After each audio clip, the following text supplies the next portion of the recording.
Alright guys, good evening, and my name is Carlos de Trinidad, and welcome to my presentation, The Bull and the Bear. Get ready to enter the realm of the stock market where companies follow a constant cycle of rising and falling, and where investors can make their fortune or end up with heavy losses. My thesis for this presentation is the stock market is a marketplace where assets and securities are bought and sold, and it helps professional investors value the public company and decide whether it's worth investing or not. Now, has anyone here ever wanted to learn more about the stock market but been a little intimidated by the numbers, charts, and everything else in between? Well, I'm here to tell you that the stock market can actually be your companion and something that aids you along as you grow through the years. Now, as a preview for this presentation, we're going to be talking about the stock market basics, what's sold on there, how a company gets on there, and how the stock market can help you and how you can prepare yourself for it. Now, for my first point, as I said previously, the stock market is a place where assets and securities are bought and sold. The two most common are stocks and bonds. Now, you may be wondering, what are stocks? Stocks are pieces of companies that are sold to investors, in which investors can claim it as a stake or share in a company where they are entitled to part of their earnings and assets. Companies sell stock in order to raise capital, funds for either future projects, ideas, but overall to promote growth. Now, how a company gets on there on the marketplace or the stock market or the stock exchange is going through an initial public offering. And what initial public offering is when a company goes from a private company into a public company. And according to the New York Times Magazine, the article Where Companies Go to Trade, published on May 30th, 2021, it states, a public company's value is the sum of all its shares. An example stated in the quote is, as of May 19th, Roblox was worth $42.9 billion. So my point is, stocks give professional investors the opportunity to value companies, and in turn find out whether it's worth investing or not. This is where charts come into play, and it allows professional investors or investors like us the option to see a visual representation of the stock's fluctuations. Now, what are bonds? Bonds don't differ much from stocks, but instead of something that you buy, it is something that you loan to a company. So let's say Jim has $1,000 and he wants to loan the company, or he wants to buy a bond, but it's really a loan, for $1,000. Now, Jim is paid $50 interest rate, twice annually. And Jim's initial loan is called the face value, and his interest rate is called a coupon. Something that also differs from bonds, from stocks, when they're compared to stocks, is that bonds have something known as a maturity rate. And that is something, when a bond reaches its maturity rate, the owner of the bond is given their full money back, in addition to their interest that they've gained over the years. And now that we've established a base of what happens in the market, or what are the most common things that are sold and bought on the market, I would like to show you guys how a company rises to the level of the stock market. And by that, the most important thing is the initial public offering. What an IPO is that it takes a growing business onto the next level. Like I said previously, it gives them the option to be traded on the stock exchange and in turn raise capital, and it also gives them a variety of benefits. Benefits include improved visibility, efficient access to capital, and the opportunity to use stock options to pay their employees. Something important or something that must be achieved in order to attain an initial public offering is that it's a rigorous process and costs a good amount of money.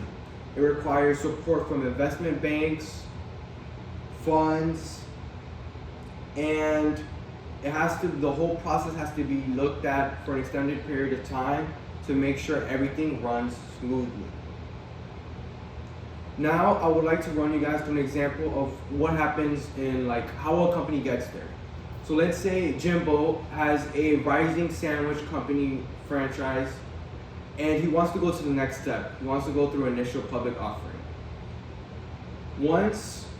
So to get to there, Jimbo reaches out to big investors and persuades them to invest in his company. He does this by telling them all the good they're doing, showing them numbers, and overall, maybe he's pretty charismatic. Once Jimbo achieves this, the big investors have the opportunity to value the company or be the first to value the company. Now that the company has gone public, Jimbo's company is available to everyone to be bought and valued. According to Leah Eskins in the article How the Stock Market Works, published December 18, 1987, by the Scholastic Update, it states companies must issue annual reports on the health of the corporation and make public any other important information that could affect sales or profits. So now that Jimbo has gone public, he is faced with new responsibilities that come with being traded on the stock exchange. And in turn, Jimbo's company is held to a standard.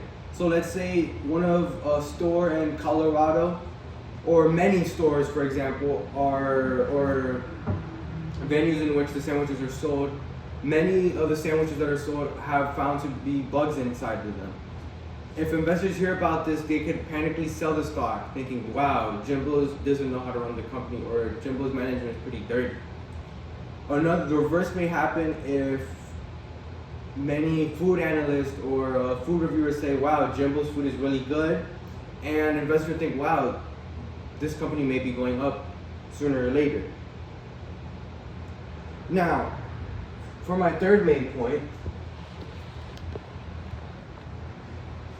this was Jimbo's Sandwich Company. That's not it.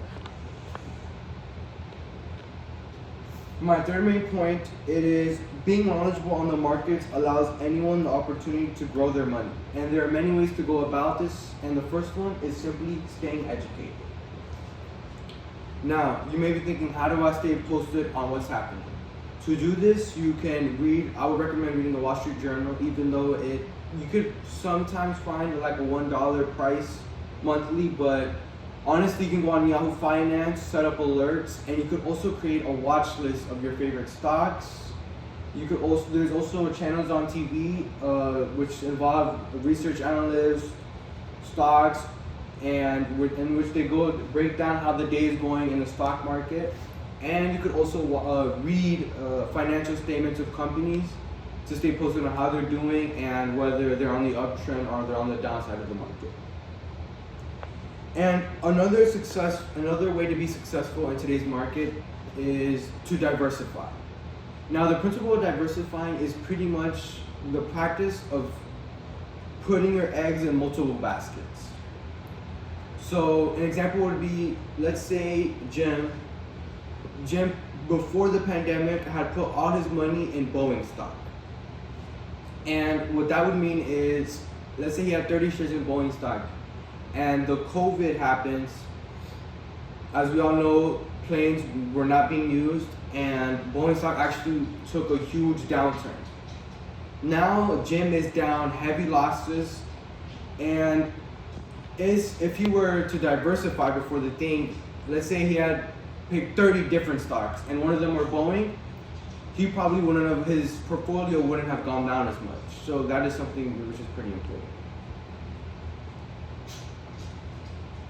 And according to the article, what is the Dow Jones Industrial Average, published November 5th, 2018 by The Street, it states, the Dow Jones Industrial Average is a price-weighted average of the 30 largest American public traded companies in the stock market. The Dow, as it is often called, is comprised of big stocks like Apple and Disney.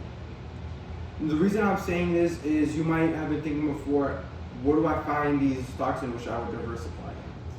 The Dow, as I just said, is one of the most reliable sources, and another one would be the S&P 500, which consists of the top 500 biggest companies on the stock market.